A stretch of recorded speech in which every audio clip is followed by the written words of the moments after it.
बिस्मिल्लाहिर्रहमानिर्रहीम। नाज़रीन अस्सलाम वालेकुम, मैं हूँ इमरान वसीम।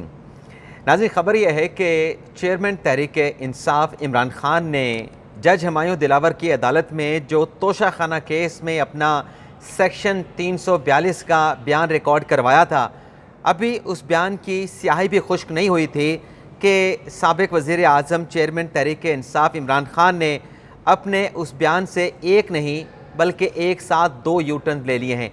एक यू टर्न जो है, जो खान साहब ने अपनी विटनेस के हवाले से अपने जो military secretary brigadier Waseem Cheema का नाम दिया था, आज गवाहों की फहरिस्त जो अदालत में जज हुमायूं दिलावर को दी गई, उसमें ब्रिगेडियर वसीम चीमा का नाम शामिल नहीं था।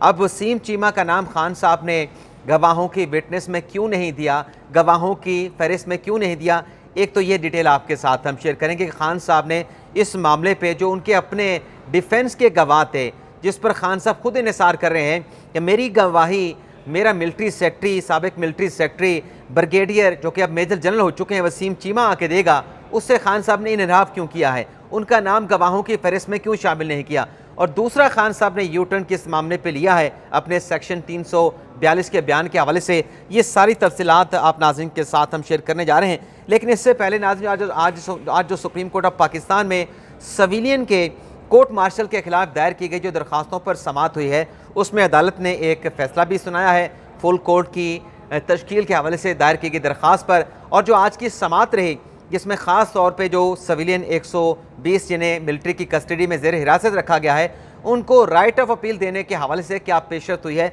उसकी तफसीलात आपके साथ हम शेयर करेंगे। सबसे पहले तो नाज़रीन, आज अदालत ने जो सिविल सोसाइटी के दरख्वास्त गुजारों की दरख्वास्त थी जो कि फैसल सिद्दीकी साहब ने दायर की थी, वो दरख्वास्त अदालत ने रद्द कर दी कि इस मौके के ऊपर हम फुल कोर्ट नहीं बना सकते। जस्टिस उमरता बंदयाल साहब ने कहा, चीफ जस्टिस ऑफ पाकिस्तान का ये कहना था कि बहुत सारे जजेस जो है वो छुट्टियों पे हैं, कुछ बैरून मुल्क हैं और कुछ बैरून मुल्क जाने वाले हैं। और ये भी कहा गया कि जज साहबान ने तातीलात शुरू होने से पहले अपनी रुखसत की तारीखें बता दी थी, तो इस मौके के ऊपर अगर हम फुल कोर्ट बनाने लगे तो मामला सितंबर तक चला जाएगा, तो लिहाजा यही बेंच कंटिन्यू करेगा। फुल कोर्ट की दरख्वास्त जो है वो रद्द की जाती है, लेकिन ये दरख्वास्त रद्द करने से पहले अदालत की जानिब से अटॉर्नी जनरल को सुना गया। और फिर चीफ साहब ने ये रिमार्क्स भी दिए कि कुछ जजेस छुट्टियों पे हैं, कुछ जाने वाले हैं, जजेस ने रुखसत की तारीखें पहले ले रखी हैं, सितंबर तक चूँकि जजेस दस्तियाब नहीं है तो लिहाजा फुल कोर्ट नहीं बनाया जा सकता। 2 मरतबा 9 रुकनी बेंच बना, लेकिन दोनों मरतबा वो बेंच तहलील हो गया, वो बेंच टूट गया। अटॉर्नी जनरल साहब ने कहा कि मैंने 102 मुल्ज़मान के बारे में जो तफसीलात हासिल की थी मिलिट्री अथॉरिटी से, वो मैंने ज़ाती तौर पे हासिल की थी, और कोई ऐसा मुल्ज़म जो कि 102 अफराद की फहरिस्त में शामिल है, किसी की हालत जो है वो अबतर नहीं है। चीफ साहब ने कहा कि हमें अल्लाह के सिवा किसी की मदद नहीं चाहिए, आइन और कानून के मुताबिक अदलिया काम करती है, किसी को पसंद आए ना आए ये तारीख़ी मामलात हैं, हमारा काम फ़ैसला करना है, तारीख़ फ़ैसला करेगी कि हमने क्या अपना काम ठीक किया या अपना काम जो है वो ठीक नहीं किया। जस्टिस मुनीब अख्तर साहब ने कहा कि फ़ौजी अदालतें जब फ़ाल होती हैं तो जो अमूमी अदालतें हैं वो गैर फ़ाल हो जाती हैं। अटॉर्नी जनरल साहब ने कहा कि जो आर्टिकल 175A है कॉन्स्टिट्यूशन का, उसका इतलाक़ फ़ौजी अदालतों पे नहीं होता। मुनीब अख्तर साहब ने कहा कि मिलिट्री अदालतें जो हैं वो फ़ौजी अदालतों में जो ट्रायल होता है सिविलियन का, उसमें बुनियादी हकूक़ नहीं होते। अटॉर्नी जनरल साहब ने कहा कि कोर्ट मार्शल का अलग दायरा अख्तियार है, ये अदालतें कानून के तहत बनती हैं, इन अदालतों के ऊपर में जो कोर्ट मार्शल होता है उस पर आर्टिकल 175A का इतलाक़ नहीं होता। मुनीब अख्तर साहब ने कहा कि बुनियादी हकूक़ तो आर्टिकल 175 के तहत जो कायम अदालतें हैं सिर्फ वही देख सकती हैं। अटॉर्नी जनरल ने कहा कि हाई कोर्ट से अगर मिलिट्री कोर्ट से किसी के खिलाफ फैसला आता है तो वो हाई कोर्ट से रजू कर सकता है। आयशा मलिक साहबा ने कहा, जैसे आयशा मलिक साहबा ने, कि अदलिया और मुकन्ना के अख्तियारात अलग अलग हैं। मुनीब अख्तर साहब ने कहा कि किसी शहरी को बुनियादी हकूक़ से महरूम कैसे रखा जा सकता है, फ़ौजी अफसर को भी शफाफ ट्रायल के बगैर सज़ा कैसे दी जा सकती है, फ़ौजी अफसरान और फ़ौज के एहलकार जो हैं वो भी आम शहरी नहीं, उनके भी बुनियादी हकूक़ होते हैं। और जब नाज़ी मुकदमे की कार्रवाई को कल 11:30 बजे तक मुलतवी किया गया तो अटॉर्नी जनरल साहब ने अदालत से ये ज़रूर कहा, जो राइट ऑफ अपील के हवाले से अदालत में बात हुई थी, अटॉर्नी जनरल साहब का कहना था, मैं आपको पढ़ देता हूँ नाजरीन, कि 102 ज़ेर हिरासत अफराद को फ़ौजी अदालतों के फैसलों के खिलाफ अपील का हक़ देने के लिए कानून साजी पे काम हो रहा है। कानून साजी के अमल में GHQ लीगल ब्रांच के 3 स्टार जनरल से मुशावरत की है।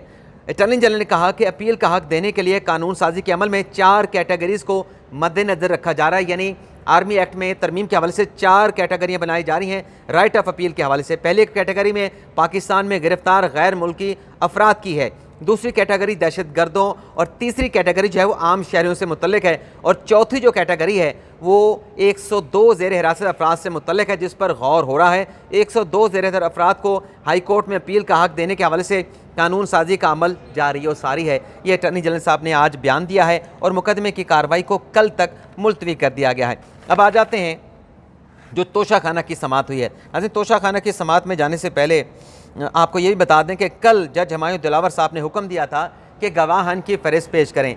तो आज इमरान खान साहब ने उनके वकला की जानिब से बैरिस्टर गौहर अली साहब ने 4 गवाहों की फ़हरिस्त अदालत में पेश की, जिसमें मोहम्मद उस्मान साहब हैं, कादर अहमद हैं, नवीद इकबाल हैं और रऊफ़ हसन है। रऊफ़ हसन आप जानते हैं कि पाकिस्तान तहरीक इंसाफ के सेक्रेटरी जनरल हैं, और बाकी जो लोग हैं उनका जो ताल्लुक़ है वो टैक्स कंसल्टेंसी के साथ है। खान साहब के जो गोशवारे या टैक्स के जमा होते हैं उस मामलात के साथ है। इनकी फ़हरिस्त पेश की गई। अब पहला यू टर्न तो खान साहब ने ये लिया कि कल जब खान साहब अपना बयान रिकॉर्ड करवा रहे थे तो खान साहब से जब तोशा खाना के तहफ़ के हवाले से पूछा गया तो खान साहब ये कह रहे थे कि मेरे जो मिलिट्री सेक्रेटरी हैं, मुझे नहीं मालूम कि मेरे तहफ़ कैसे फ़रोख्त किए, किस तरीके से फ़रोख्त किए गए। मेरे जितने तहफ़ थे जो मैंने तोशा खाना से रिटेन किए थे 2018-19 में, 2019-20 में या 2020-21 में, ये तमाम तहफ़ मेरे military secretary brigadier Waseem Cheema ने फ़रोख्त किए थे। तो उसको बुलाया जाए सरकारी गवाह के तौर पे, उसकी गवाही रिकॉर्ड की जाए। फिर आखिर में जब ये सेक्शन 342 का बयान रिकॉर्ड हुआ, जज साहब ने पूछा इमरान खान साहब से, क्या आप एविडेंस में या अपने आपको बेगुनाह साबित करने के लिए गवाहों की फ़हरिस्त देंगे, इन्हिसार करेंगे अपने डिफेंस के गवाहों के ऊपर? तो खान साहब ने कहा कि मैं अपने गवाहों की फ़हरिस्त दूंगा। अब ये गवाह 2 तरह के होते हैं, एक प्राइवेट गवाह होते हैं और दूसरे जो होते हैं वो सरकारी गवाह होते हैं। ये जो फ़हरिस्त पेश की गई है इमरान खान की तरफ से, ये प्राइवेट गवाहों की फ़हरिस्त पेश की गई है कि इन लोगों को समन किया जाए। ये इनको समन नहीं करना, ये इन लोगों को खुद इमरान खान साहब के वकला ने, इमरान खान साहब ने खुद अदालत के सामने प्रोड्यूस करके इनकी गवाहियाँ अपने हक़ में रिकॉर्ड करवानी है, बयान रिकॉर्ड करवाने हैं। जो सरकारी नाज़िर गवाह होता है वो अदालत को तहरीरी तौर पर दरख्वास्त दी जाती है। जैसे खान साहब ने कल साबिक military secretary brigadier Waseem Cheema साहब का नाम लिया, तो आज इस 4 गवाहों की दरख्वास्त के साथ एक दरख्वास्त ये भी आनी चाहिए थी कि ये हमारे सरकारी गवाह हैं, खान साबिक प्रिंसिपल सेक्रेटरी हैं, मिलिट्री सेक्रेटरी हैं, इनको बुलाया जाए। ये भी हमारे डिफेंस के गवाह हैं, सरकारी ऑफिसर हैं, तो कोर्ट के ऑर्डर से इनको समन किया जाए। तो ये दरख्वास्त आज खान साहब ने दी ही नहीं। कल सारा जो इन्हिसार किया इमरान खान साहब ने वो मिलिट्री सेक्रेटरी के ऊपर किया, और आज उसको गवाह के तौर पर समन करने के हवाले से तहरीरी दरख्वास्त ही नहीं दी। तो एक तो ये खान साहब ने यू टर्न लिया। दूसरा, जब अदालती कार्रवाई का आगाज़ हुआ तो उसमें कहा गया अपने बैरिस्टर गौहर की तरफ से कि एक हमारा गवाह जो है, बल्कि 3 जो गवाह हैं वो तकरीबन, एक गवाह उन्होंने कहा टैक्स के रिटर्न्स के हवाले से है, दूसरा बैंक का है। जज हुमायूं दिलावर साहब ने कहा कि लिस्ट के साथ आपने आज गवाहों को पेश करना था, कल आपको इसलिए वक्त दिया गया था। तो बैरिस्टर गौहर साहब ने कहा कि हमें कल तक का वक्त दे दें। जज साहब ने कहा कि 2 से 3 मरतबा हम समातों में वक्फा कर चुके हैं। और फिर अमजद परवेज़ साहब आगे जो इलेक्शन कमीशन के वकील हैं, उन्होंने कहा कि सवाल जो असल है वो इमरान खान साहब ने जो झूठा डिक्लेरेशन इलेक्शन कमीशन में तहफ़ के हवाले से जमा करवाया था, असल तो केस खान साहब के खिलाफ वही है कि खान साहब ने अपने तहफ़ अपने एनुअल इलेक्शन कमीशन के रिटर्न्स में ज़ाहिर नहीं किए थे। अमजद परवेज़ साहब ने कहा कि खान साहब के खिलाफ शहादत आई है कि उनका जो डिक्लेरेशन है वो झूठा है। अभी तो इन्होंने ज़बानी कलामी कहा है। रऊफ़ हसन तो पाकिस्तान तहरीक इंसाफ के सेक्रेटरी हैं, और उन्होंने ये भी कहा कि जिन गवाहों को, मतलब अगर जिस शख्स को इमरान खान साहब ने घड़ी फ़रोख्त की थी उसको अगर बुलाया जाता तो वो गवाह तो रेलिवेंट बनता था, लेकिन यहाँ पर गैर ज़रूरी अदालत में बातें की जा रही हैं, गैर मुतल्लिका लोगों को गवाही के लिए बुलाया जा रहा है। तो खान साहब के वकील बैरिस्टर गौहर ने कहा कि यहाँ पे अदालत में गैर ज़रूरी बातें की जा रही हैं, जिस पर अदालत ने कहा कि बार बार आपको वक्त दिया, 3 घंटे से हम, अदालत ने कहा कि अदालत तहम्मुल का मुजाहरा कर रही है, तो 1:30 बजे का वक्फा कर दिया गया अदालती समाअत में। अब 1:30 बजे का बाद ना जो अदालती समाअत हुई उसका अहवाल भी आपके साथ शेयर करेंगे। जब दोबारा अदालती कार्रवाई शुरू हुई तो जज साहब ने पूछा बैरिस्टर गौहर साहब से कि आपके गवाह किधर हैं। तो बैरिस्टर गौहर साहब ने कहा, पहले तो उन्होंने इमरान खान साहब की इस्तिस्ना की दरख्वास्त दायर की और साथ में कहा कि हम कल तक की इस्तदा आपसे मांगते हैं, वक्त मांगते हैं कि इसकी समाअत को मुलतवी कर दें और कल हम अपने गवाहों को पेश कर देंगे। इलेक्शन कमीशन के वकील अमजद परवेज़ साहब ने कहा कि अभी तक गवाहों को समन करने की दरख्वास्त दायर ही नहीं हुई, यानी जो सरकारी गवाह हैं ये गोशवारों से मुतल्लिक मुकदमा है, गवाहों से मुतल्लिक इन्होंने बताया नहीं इनका ताल्लुक़ क्या है। ये जो गवाह इन्होंने पेश किया इनका ताल्लुक़ क्या है, 3 तो इनके टैक्स कंसल्टेंट बनते हैं। और फिर नाज़रीन जो बैरिस्टर गौहर साहब थे मैं आपको बता देता हूँ। ये लिस्ट केस को इल्तवा में डालने के लिए इलेक्शन कमीशन के वकील ने कहा, जिस पर अदालत ने वकील से इस्तफसार किया कि गवाह उस्मान अली कौन है। तो बैरिस्टर गौहर ने कहा कि मोहम्मद उस्मान जो हैं वो फार्म बी समेत तमाम दस्तावेज़ात इमरान खान की इन्होंने तैयार की थी। बैरिस्टर गौहर ने कहा कि पटिशन कौन फाइल करता है, क्लाइंट खुद नहीं बल्कि उसका वकील दायर करता है। बैरिस्टर गौहर ने कहा कि इशू फार्म बी है, इस पॉइंट पर आएँ। चेयरमैन पीटीआई के वकील ने कहा कि मैं अपने अकाउंटेंट को अदालत के सामने बतौर गवाह लाना चाहता हूँ। मेरा ये केस है कि इस वक्त मेरे पास तोहफ़ नहीं थे जब ये गोशवारे जमा करवाए गए। आर्टिकल 10A के मुताबिक हमें साफ शफाफ ट्रायल का हक मिलना चाहिए। और बैरिस्टर गौहर ने कहा कि प्रोसिक्यूशन ये नहीं कह सकती कि कौन सा गलत है कौन सा सही है, ये हमारा हक है कि कौन से गवाहों की फहरिस्त हमने पेश करनी है। 2 दिन के उन्होंने फिर बाद में इस्तदा कर दी कि 2 दिन का वक्त दे दें। जज हुमायूं दिलावर साहब ने फिर खुली अदालत में अपना ऑर्डर डिक्टेट करना शुरू किया कि बैरिस्टर गौहर ने डिफेंस के गवाहों की फहरिस्त फराहम की, मगर अदालत में उन गवाहों को पेश नहीं किया। 4 गवाहान की फहरिस्त अदालत को दी गई। अदालत से इस्तदा की कि गवाहों के बयान रिकॉर्ड कराने के लिए अगली तारीख दी जाए। अदालत अपने ऑर्डर में कहती है कि इलेक्शन कमीशन के वकील ने गवाहों की फहरिस्त पर एतराज़ उठाया है। सरकारी गवाह की फहरिस्त भी आज फराहम की जानी थी जो कि नहीं दी गई। मुलजम की जानिब से प्राइवेट गवाहान के बयान रिकॉर्ड करवाए गए और ना ही सरकारी गवाहान की फहरिस्त दी गई। गवाहान की फहरिस्त में टैक्स कंसल्टेंट और अकाउंटेंट शामिल हैं। तो ये अदालत की जानिब से ऑर्डर जो है वो लिखवाया गया है कमरा अदालत में। यानी खान साहब की जो इस्तदा थी कि 4 गवाहों को गैर मुतलका अदालत ने करार दे दिया है और फरीकैन का जो दलाइल देने का हक दिफा ख़त्म करने के हवाले से फ़ैसला महफूज कर लिया जाएगा। यानी कल तक का वक्त दे दिया खान साहब को गवाहों को पेश करने के हवाले से, सरकारी गवाहों की फहरिस्त करने के हवाले से, पेश करने के हवाले से। और अगर कल तक ये फहरिस्त पेश ना की गई तो खान साहब का जो राइट है गवाहों की फहरिस्त देने का, उसको जो है वो क्लोज़ कर दिया जाएगा।